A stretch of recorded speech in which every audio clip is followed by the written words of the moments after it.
उत्तर प्रदेशातील झाशी येथून एक धक्कादायक घटना समोर आली आहे। येथे लग्नाकरता ही महिला ब्युटी पार्लरमध्ये पोहोचली होती। त्यावेळी तिथे प्रियकर आला आणि पुढे जे घडलं ते भयानक होतं। काय आहे प्रकरण ते पाहण्यापूर्वी चॅनलला सबस्क्राईब करायला विसरू नका।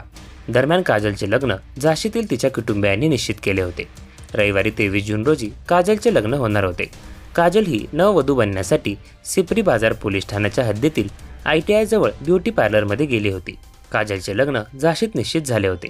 याची माहिती तिचा प्रियकर दीपकला मिळाली। प्रियकर दीपक काजलचा पाठलाग करून झाशीला गेला।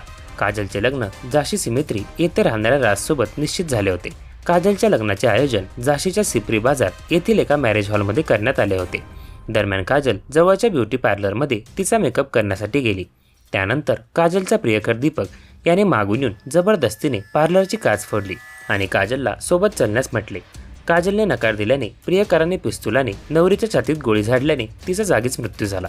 वधूला तात्काळ रुग्णालयात नेले असता डॉक्टरांनी तिला मृत घोषित केले। हत्येतील आरोपीचा प्रियकर दीपक अहिरवार याचे काजल नावाच्या तरुणीसोबत अनेक दिवसांपासून प्रेमसंबंध होते। यावेळी प्रियकर दीपकला काजल आपल्यापासून दूर जाऊ लागल्याचे जाणवले आणि त्यामुळेच हे सर्व प्रकरण घडले।